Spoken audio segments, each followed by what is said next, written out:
deuxième vidéo sur la loi normale, nous allons voir une approximation de la loi normale par une loi binomiale. Donc l'idée est de partir avec une loi binomiale, donc on va partir avec x, une variable aléatoire, qui suit donc une loi binomiale de paramètres n est égal à 100 et p est égal à 0,3. On va construire, avec un tableur par exemple, eh bien, le diagramme représentant cette loi, c'est-à-dire qu'en abscisse ici, on a toutes les valeurs possibles de k, donc de 0 à 100, et en ordonnée, on a la probabilité d'avoir à chaque fois le nombre de tirages, et on peut lire qu'on aurait une probabilité d'environ 0,085 d'avoir 30 succès. On observe que là, avec un nombre très important de tirages, une courbe un petit peu caractéristique qu'on pourrait appeler en cloche, et cette courbe-là, en fait, elle va être un peu générale quand on va avoir un nombre de tirages important. On aura systématiquement, quels que soient les paramètres, ce type de courbe, cette allure. On va donc approcher cette courbe-là par une nouvelle fonction qui va suivre en fait, qui va faire le contour de cette courbe-là.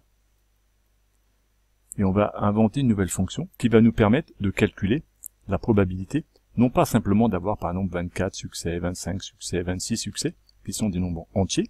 L'idée va être de pouvoir travailler y compris avec des nombres décimaux, avec des nombres qui ne sont plus des nombres entiers.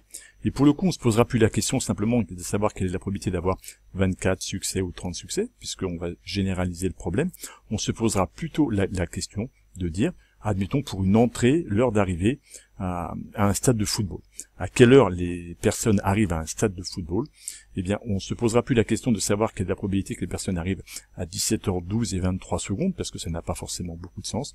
Mais on pourra se poser la question, quelle est la probabilité que les gens arrivent avant 18h, avant 18h15, avant 18h20, et pourquoi pas avant 18h20 et 30 secondes, ou alors la probabilité que les gens arrivent entre 17h et 19h, en tout cas sur un intervalle, et non plus une valeur ponctuelle qui déterminera donc des probabilités sur un intervalle. On remarque quand même que, du coup, quand n devient grand avec la loi binomiale, eh bien, les diagrammes en bâton, eh bien, ils ont tous à peu près la même allure, cette allure de cloche, qu'on appelle aussi une courbe de Gauss.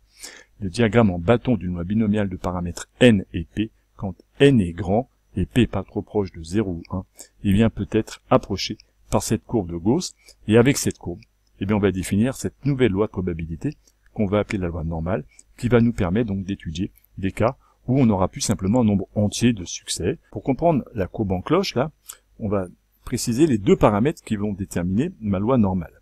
Il va y avoir un paramètre qu'on va appeler l'espérance, ou des fois la moyenne, qu'on appelle de la lettre grecque mu.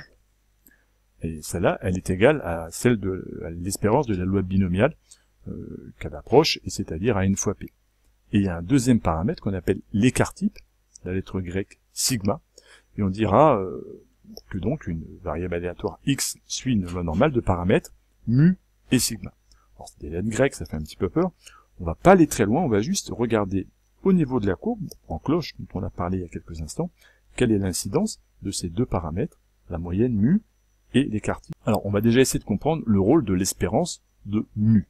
On a représenté ici trois lois normales, chacune avec le même écart-type, mais avec des valeurs de mu différentes. Mu est égal à 20 pour la première, mu est égal à 40 pour la deuxième, mu est égal à 60 pour la deuxième. Et on s'aperçoit que la courbe que je représente avec la loi normale, eh bien, est parfaitement symétrique par rapport à un axe vertical qui passe au point d'abscisse, eh bien, de la valeur de mon espérance. Quand mu est égal à 20, eh bien, ma courbe est centrée, finalement, autour de cet axe qui passe avec un point d'abscisse 20. Ici, mu est égal à 40, eh bien, la courbe qui est ici, la cloche, est centrée au point d'abscisse à la droite verticale qui passe par le point d'abscisse 40, et ici pareil pour 60. Alors on observe que ma courbe en cloche, ma loi normale, eh bien elle est symétrique, c'est-à-dire que la partie qui est à gauche là a exactement la même R que la partie qui est là. On a exactement la même R de chaque côté de mon espérance. Mon espérance finalement coupe ma cloche en deux parties qui ont exactement la même R, donc l'espérance ou la moyenne, est ce qu'on va appeler un paramètre de position. Elle permet donc de positionner ma cloche. Et on voit bien, si je vous donnais une cloche avec un mu qui est égal à 30, eh bien elle serait centrée en 30 ici.